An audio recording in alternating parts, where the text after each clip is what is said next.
Welcome back. और chartered accountancy CA करना आपको पता है कि काफ़ी मुश्किल है। आज भी लोग उसमें एनरोल होते हुए सोचते हैं कि इतने साल 6 साल आर्टिकल्स एंड एवरीथिंग, और वो कैसे मुकम्मल होगी अपने टाइम पर। लेकिन कुछ लोग ऐसे भी हैं भाई जिन्होंने रिकॉर्ड कायम किया है और वो यंगेस्ट चार्टर्ड अकाउंटेंट हैं। 19 साल की उम्र में उनकी चार्टर्ड अकाउंटेंसी मुकम्मल हुई 2016 में, और इस वक्त वो हमारे साथ मौजूद हैं क्योंकि उनको टाइटल अब मिला है। उन्होंने ये सारा प्रोसीजर किया, सो ये टाइटल उनको मिला, Guinness book of world record में उनका नाम आया। तो अब वो मंजर आम पर आई हैं। इस वक्त हमारे साथ मौजूद हैं हुरिया बतूल। अस्सलाम वालेकुम हुरिया, वालेकुम अस्सलाम। कैसी हैं आप? मैं बिल्कुल ठीक अल्हम्दुलिल्लाह। अच्छा हुरिया, आपने एक तो बहुत यंग एज में माशाल्लाह 19 साल की उम्र में चार्टर्ड अकाउंटेंसी करना अपने आप में बहुत अचीवमेंट है। मेरे ख्याल में गिनेस का तो बाद में आता है, अपने आप में ही ये मुझे अंदाज़ा है कि बहुत बड़ी अचीवमेंट है, तो उसकी बहुत मुबारकबाद आपको।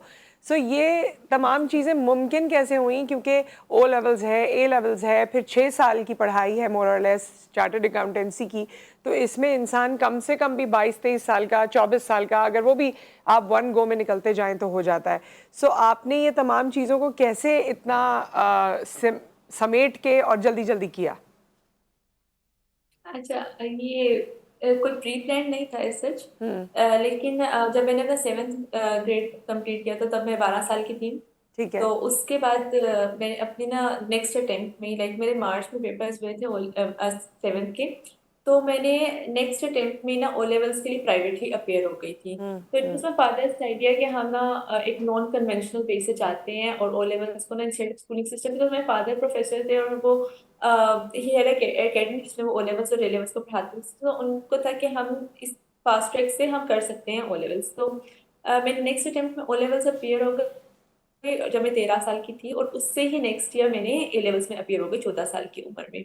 तो बेसिकली अगर हम इसको कैलकुलेट करें तो ऑलमोस्ट 6 इयर्स का टाइम स्पेंड था। Right. I covered it only in 2 years. Yes. लेकिन ये तो भी आई वाज इसके 14 व्हेन आई लिए भी स्टार्टेड माय सीए। इसीलिए इसके लिए भी दिमाग भी होना चाहिए, कमिटमेंट भी होनी चाहिए और हार्डवर्क भी होना चाहिए ना। क्योंकि it is not easy. Oh definitely. Levels भी और फिर ए लेवल्स तो और ज़्यादा बच्चे कहते हैं कि मुश्किल है। आपने साइंसेस में किया था या कुछ और? नहीं, मैंने बिजनेस एंड अकाउंटिंग सब्जेक्ट्स थे, अच्छा। बिकॉज मैं प्राइवेटली अपेयर हुई थी और साइंस सब्जेक्ट्स आप हाँ, विदाउट स्कूल नहीं दे सकते। सही, लैब्स तो वगैरह मेरे के मसले। सारे सब्जेक्ट अकाउंटेंसी और बिजनेस इकोनॉमिक्स और इससे रिलेटेड थे। अच्छा, तो ये और जल्दी जल्दी हुआ, उसके बाद आप सीए में एनरोल हो गई? जी जी, तो बाय द एज ऑफ 14 मैंने अपना सीए स्टार्ट कर दिया था। तो सीए की फिर जर्नी कैसी रही? क्योंकि उसमें बड़ी मुश्किलात आती हैं, और उसमें बड़ी सारी ऐसी चीज़ें भी होती हैं कि इंसान डीमोरलाइज भी होता है, डिसअपॉइंटेड भी होता है। हम्म। और ये सफ़र क्योंकि खासा लंबा है तो उसकी कमिटमेंट बहुत ज़रूरी है। हम्म। अच्छा, ऐसा है कि जब मैं मोस्टली हर फोरम पे भी मैं यही बताती हूँ कि अगर मैं अपने सीए की सक्सेस की मैं अपना एक की बताऊँ तो वो ये थी कि जो मैंने ओ लेवल्स और ए लेवल्स तो मैंने प्राइवेटली दिया था, तो मैंने सेल्फ स्टडी के थ्रू किया वो। हम्म। तो और इतने बस जब मैं 12 साल की उम्र में जब मैं ओ लेवल स्टार्ट किया तो मैं मेच्योरिटी लेवल उतना नहीं था कि वो इतने सब्जेक्ट्स लाइक बिजनेस इकोनॉमिक्स इस तरह के कॉन्सेप्ट्स को ग्रास्प कर सकता। हम्म। तो मुझे उस टाइम पे बहुत ज्यादा एफर्ट पुट इन करनी पड़ी टू अंडरस्टैंड दोस थिंग्स। जी। मैं यूट्यूब के ऊपर मैं कितने चैनल्स कितनी वीडियोस देखती थी, मैं फोरम्स के ऊपर एक्टिव रहती थी, मैं इंटरनेशनल स्टूडेंट्स के साथ एंगेज रहती थी टू अंडरस्टैंड दोस थिंग्स। और मैंने इतना इन डेप्थ जाके उन चीज़ों को समझा। और बिकॉज वही सब्जेक्ट्स जो रेलिवेंट थे वो मैं सीए, तो जी। जब मैंने सीए स्टार्ट किया तो मुझे वो चीज़ें इतनी मुश्किल नहीं लगी जो शायद एक 14 साल के बच्चे को लगनी चाहिए। हाँ, तो वो और मेरे लिए उससे बड़े वाले को अंडरस्टैंडिंग। भी। आपकी मैथ्स और अकाउंट्स वैसी बहुत अच्छी हो गई होगी अगर आपने ये ओ लेवल्स और उसमें पढ़ा है।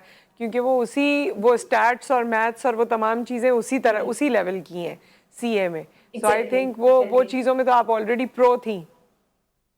वो इतना अच्छा करिकुलम हम्म। डिजाइन था ओ लेवल्स का कि अभी तक जो मैंने उस स्टेज पे पढ़ा था मुझे अभी तक वो याद है आई अच्छे नो। से, क्योंकि वो इतने अच्छे ऑथर्स वगैरह अगर हम बुक्स देखें तो they are very well design, बहुत अच्छी सेल्फ स्टडी से भी आप बहुत इजीली कर सकते हो। सीए में आके इसलिए मुझे वो कॉन्सेप्ट्स ग्रास्प करना काफी आसान लगा।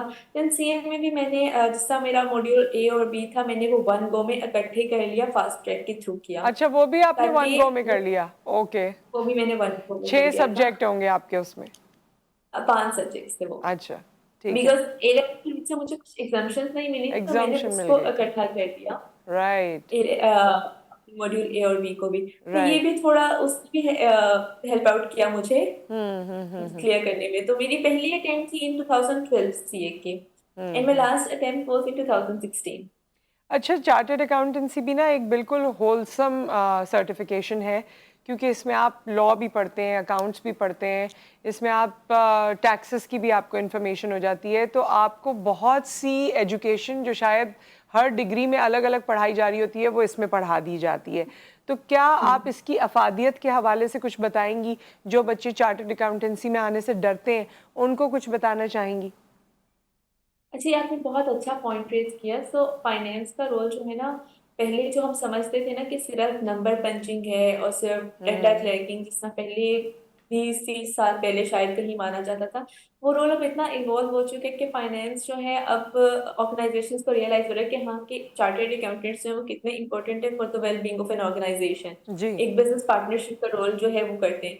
तो to become a business partner जिसने एक कंपनी के लिए बिलियंस के डिसीजंस करने हैं, तो आपको वो हर चीज की रेलिवेंट नॉलेज काफी जरूरी होती है। आपको बिजनेस की, आपको इकोनॉमिक्स की, आपको हाँ, लॉ की, टैक्स बिल्कुल। की, आपको हर चीज की आपको जो एक अंडरस्टैंडिंग है, basic understanding at least you require that. और ड्यूरिंग दिस प्रोसेस ये कि आपको हर फील्ड में इतनी वो इन डेप्थ आपको उसकी एक अंडरस्टैंडिंग देते हैं कि when you are in the field, when you are actually working in the practice, तो वो आपके लिए काफी आसान हो जाती है चीजें।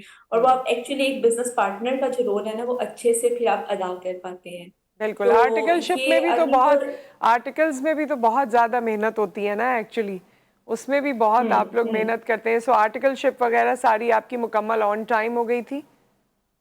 जी जी, मेरे आर्टिकल्स बिग फोर फर्म से ही थे। और आर्टिकल्स इस हाँ बहुत वो टाइम स्पेंड होते हैं जो काफी मुश्किल होते हैं, बट आपको इतना अच्छा ग्रूम करता है कि जब अगर हम कंपेयर करें विद अदर फील्ड्स, तो जब आप क्वालिफाई करते हो तो आप एक फ्रेश होते हो, आप रॉ होते हो फॉर जी। दी जी। Organisation, for the practical life.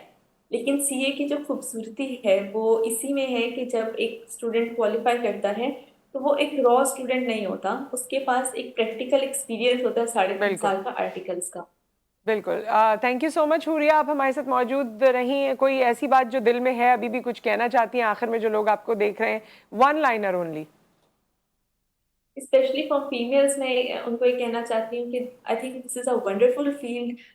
जो फीमेल्स स्पेशली इसको परस्यू करना चाहती हैं और इस डर से शायद नहीं कर रही कि मुश्किल है या बहुत फेल होते हैं, तो आई थिंक कि वो फीमेल्स इससे अच्छी फील्ड, बिकॉज मैं 7 साल से, पिछले 7 साल से इस फील्ड में जॉब कर रही हूँ।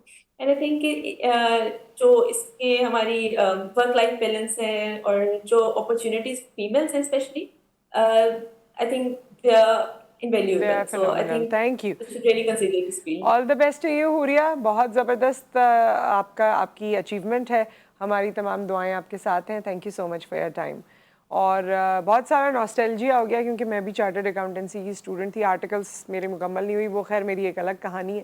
तो पढ़ाई बहुत मैंने की, डी मॉड्यूल तक तो बहुत ज़्यादा की। तो वो नॉस्टैल्जिया मुझे भी सारे सब्जेक्ट्स और सारी चीज़ों का हो रहा था। तो बहरहाल जो करना चाहते हैं वो कर सकते हैं। आपका टीचर अच्छा हो, आपकी डेडिकेशन हो, तो आप कर सकते हैं। एक ब्रेक यहाँ पर आ गया, ब्रेक के बाद वापस आते हैं। अगेन एक बहुत ही दिल को लगने वाला टॉपिक जो आपसे डिस्कस करेंगे, उसमें आपकी शमूलियत भी दरकार है। After the break.